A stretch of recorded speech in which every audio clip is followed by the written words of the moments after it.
جمعۃ الوداع اس کا مطلب یہ ہوتا ہے کہ اہل ایمان، اہل ذوق یہ رمضان کے آخری جمعہ کو رمضان المبارک کی جدائی کے حوالے سے اظہار غم کرتے ہیں، اور ان کو جو غم اور دکھ ہوا ہوتا ہے کہ رمضان کے اندر وہ عبادت نہ کر سکے جو کرنا چاہیے تھی، نہ جانے ہم اپنی مغفرت کروا سکے نہیں کروا سکے، اس لیے وہ جمع ہو کر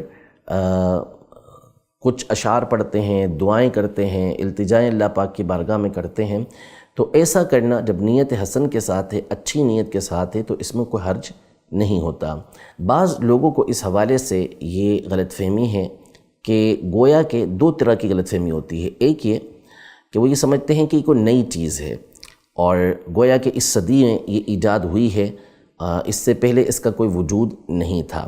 دوسرا وہ یہ سمجھتے ہیں کہ اس کو اہل سنت یہ لازم سمجھتے ہیں، حالانکہ یہ دونوں غلط فہمیاں ہیں۔ اول تو قدیم سے ہمارے اسلاف بزرگان دین وہ جمعۃ الوداع یا الوداع ماہ رمضان کے حوالے سے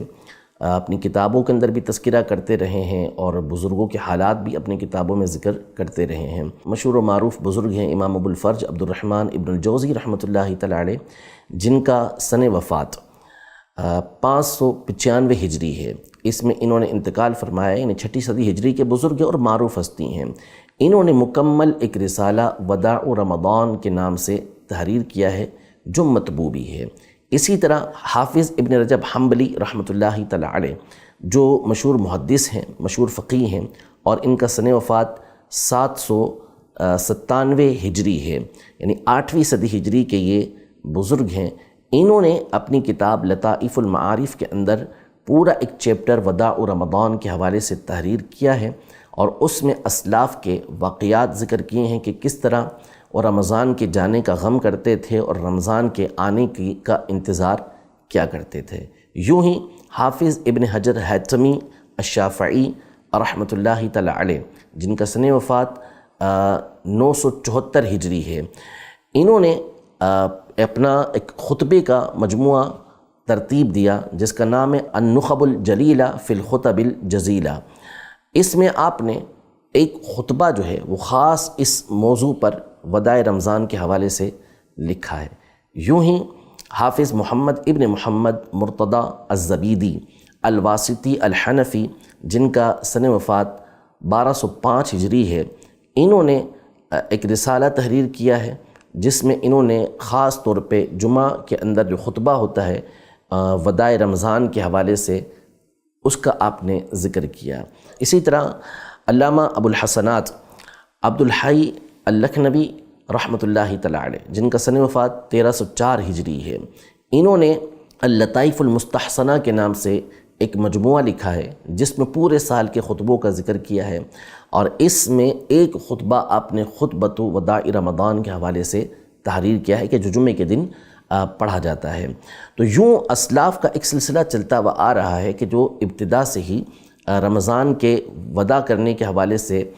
اور اس پر غم اور غم کی کیفیت کے اظہار کا تذکرہ کرتے آئے ہیں کہ ہم پورے مہینے عبادت اللہ پاک کی نہیں کر سکے، جیسا کرنا چاہیے تھا ویسا رمضان کا حق ادا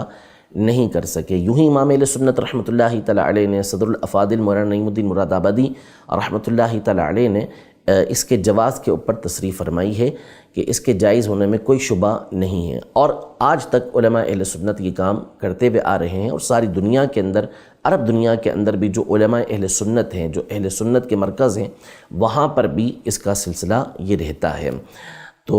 اول تو یہ ہے کہ یہ کوئی نئی چیز نہیں، قدیم سے چلتی ہوئی آ رہی ہے، اور اگر بالفرض نئی چیز ہوتی بھی تو اگر وہ شریعت مطہرہ کے احکام سے ٹکراتی نہیں، اس کے اصول سے ٹکراتی نہیں، تو یہ بات بخوبی واضح ہے کہ اس کے کرنے میں کوئی حرج نہیں تھا۔ باقی رہا یہ کہ اس کو کوئی لازم سمجھتا ہے تو ایسا ہرگز نہیں ہے،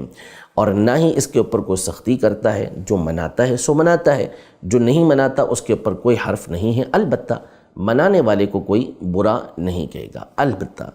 اس میں یہ بات ضرور پیش نظر رہے کہ جو بھی جمعہ کا الوداع جمعہ مناتا ہے وہ شریعت مطہرہ کے دائرے کے اندر منائے گا، وہ کوئی ایسا کام نہیں کرے گا کہ جس کی وجہ سے شریعت مطہرہ کی خلاف ورزی ہوتی ہو، اور اسی میں سے ایک یہ ہے کہ جو نہیں مناتا اس کو برا بھلا نہیں کہا جائے گا۔